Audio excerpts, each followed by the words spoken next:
Alright, so this is what we got going on. We're going to build a tool tray for the top of a Holley Sniper race sheet metal intake. So I looked online and didn't really see anything out there. The only one I found that was decent was a universal kit that goes on top. It sits on top of your fuel rails. I don't really care for that because then if you don't have fuel rails in the car, then you can't use the thing. And like I'm going to be putting my motor together, and a fuel injectors and rails might be towards the last, you know, and I need somewhere to sit the tools so that it's not scratching everything up. So what I did is I went over to our local metal yard, Southern Metals, and bought some scrap metal. So I've got the aluminum plate, which is scrap, and then the purple piece, which is also scrap. And it looks like, oh yeah, no, they actually included it all together. So it's all scrap because it's marked with purple, so it's scrap. So they just ring it up together. I read it wrong. Anyway, it come up to $5.30. So the ones online, I think are over $100. I'll put a screenshot in the video right here.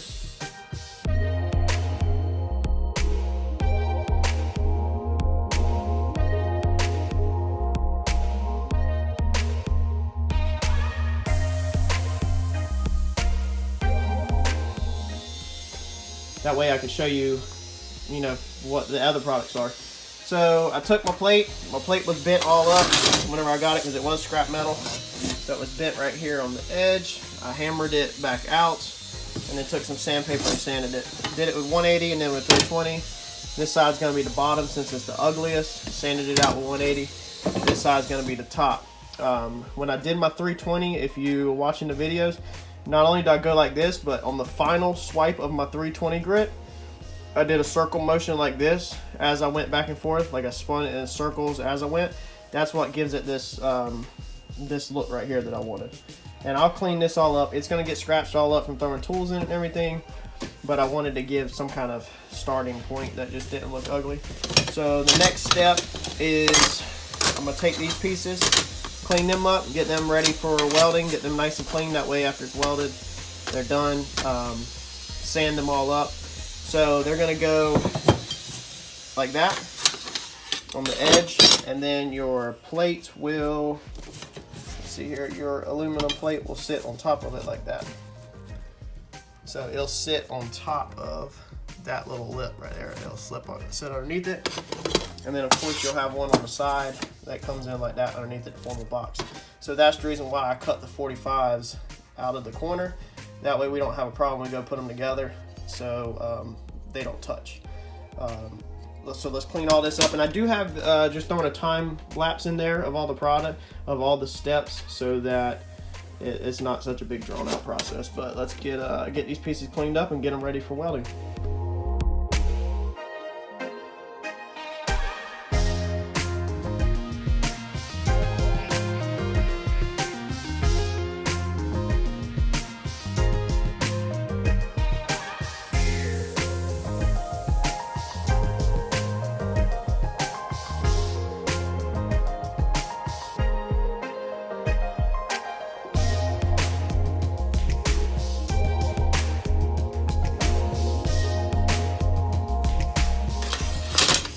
Alright, so there's our pieces.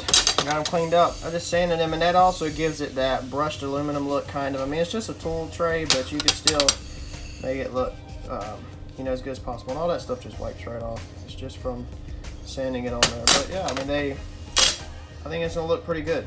Pretty easy, basic product. Got all the ends with a slight 45 put on them. That way they'll butt together like this in the corners.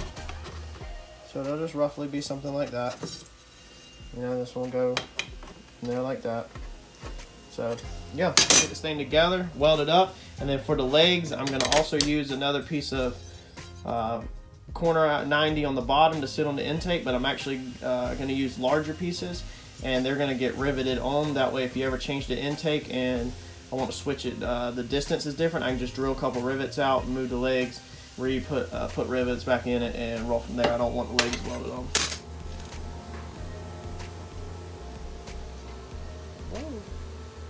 The metal, man.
All right, so Mike got everything welded up yesterday. Come in this morning and I just scuffed it down. I'm actually decided that I'm going to spray bed liner on the inside of this. If you were doing it yourself at your house, you could do it with just rattle can stuff. I've got some nicer stuff that is a 2K product. But to scuff it down and clean it up, all I use is a bucket of Dawn dish soap with a Scotch-Brite. This is burgundy scuff pad. And you just scuff it up. Literally scuff all your edges. Make sure you get inside all your cracks. The same way you do when you're painting for a, or prepping for a paint job, I'm sorry. Get it all scuffed up, wash it off, and then it is ready to have the bed liner sprayed on it. So I'm spraying this out. We just put one coat on it using a 2K Raptor liner product out of a gun. It has a hardener in it. So you just go over it, mist it on there, get a nice coat, let that flash off, dry for a little bit, and then come back and put a second coat on it. The only reason why I'm doing such an expensive product on this little piece is because I'm actually doing my frame rack today. If I wasn't shooting my frame rack with a 2K hardener, then I would not probably be, a 2K hard product with a hardener in it, then I would not be probably putting such an expensive product on such a small piece. I would hate to mix up a whole bottle for that. You can buy this stuff in a rattle can with a hardener that you activate, but gotta be perfect for this product. But since I already am doing the frame rack, I decided just to rock and roll with some Raptor liner on this today.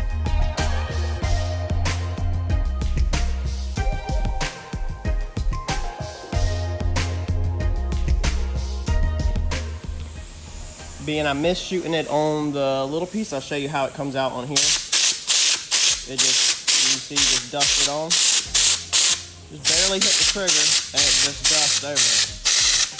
So, pretty easy to use product. It is extremely messy, it's all over everything, but that's how it works. Just a little gun, hit the trigger and it comes out.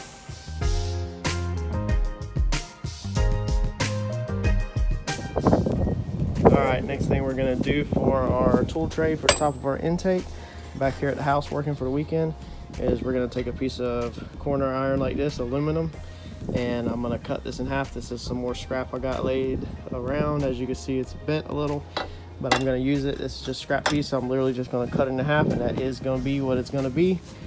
And then I'm going to lay it on there, figure out the spacing, and rivet it to the bottom. Check it out.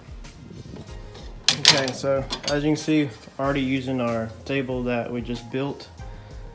So after you got your pieces cut, sand or do a flat wheel on the edges, give yourself a nice radius, curve the edges so that they look halfway professional. You can spray paint them if you want or whatever. I think I'm gonna leave mine raw, but I'm not going to weld these, and here's why. That's a pretty decent, nice tray. You can't just throw that together. So I want to rivet these to the bottom of it. That way, if I ever change intake setups, I can drill the rivets out and change the spacing of the legs, or I can even change the legs altogether. Right now, I'm gonna have the legs where they sit on top of your intake like this, because a lot of the other ones you see out there, they go down to the fuel rails. When I first install mine, I'm not gonna have my fuel rails installed, so therefore I won't be able to use one of the traditional ones that you have the fuel rails on it. So I think this is a way better way, because you don't have, all you have to do is have your intake sitting up there. You don't even have to be bolted on, and you automatically have a tray.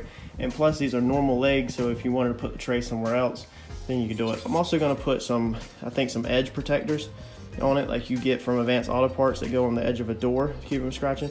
That way you don't scratch your intake. That's the reason why I'm putting tape down. These intakes are what, I think 1,000 roughly, give or take, depending on where you get it.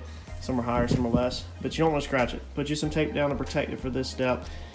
Put your rails on there, figure out your spacing, rivet your rails to the bottom of your pan, and done. Let's get this done.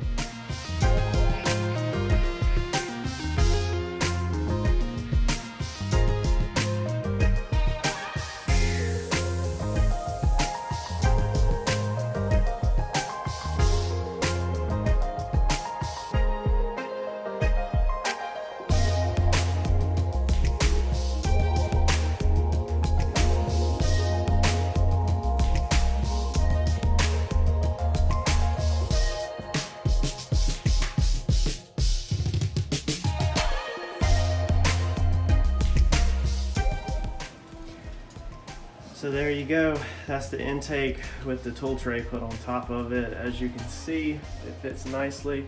It sits right down top. It doesn't touch the top of it. It'll sit right on your rails. And like I said, we could put some little edge protectors on the edge of it to do it. You see, you probably loved how you seen me having to take my rivet gun and bend it back and forth to get the rivets to break. Good old Harbor Freight tools. For some reason on them longer rivets, mine actually went through all the metal. I was hoping it'd be closer in, but I had to use the longer rivets. For some reason on the longer rivets, it just doesn't break whenever you clamp it. But as you can see, the rivets go right through there, right there, right there. So if you ever want to change your design or change how it's laid out, all you'd have to do is simply drill them rivets out and move it or change your legs. But yeah, I mean, and then the cool thing about this is depending on where your firewall is at, if anything's in the way, you know, you can slide it forward, you know, hang over more, you can slide it backwards. So mine should fit perfect right there. And that was actually just scrap metal, like I said, I got from the Southern Metals here in Wilmington. I didn't even measure this intake or plan for that, and it literally fits perfect. So there's how it fits. Like, you can't really ask for better than that for some scrap metal. But I'm happy with it. Hopefully y'all can do something like this and make something useful around your house. Here's what the bottom looks like. So just riveted some corner, and mine actually worked out, and just pure luck, like I said, because this was all scrap, that it was just flush with the edges, even though you seen me in the first video measuring and trying to lay it out, and then that's when I realized quick that it was literally just gonna fit perfect right in there. So gonna get some door edge protectors from Avant here later on, put them on there, that way you don't have to put tape on it whenever you go to sit it up there, and all you'd have to do is just sit it up there, and they actually roll around the edge. If you don't know what I'm talking about, just go to your local parts store and ask for the slip-on rubber door edge protectors. Or you could put tape on it. You could take a fuel line, cut fuel line down the center, rip it down the center, and then slide it on. I mean, you could do all kinds of stuff. Or if you don't care about your intake getting scratched, just roll with it. But hopefully that helps somebody out, and hopefully somebody can use it. It's pretty good size. Like I said, you'd be able to literally put all your junk in there, whatever you were working on with your motor, and it'd be pretty stable, you know, and be able to hold everything and not be flimsy or fall apart. I mean, I think it's pretty solid for what it is. So enjoy. Make sure y'all please like, comment, and subscribe. Comment, let me know what other things you want to see, because it's definitely going to help the channel out growing. Thanks.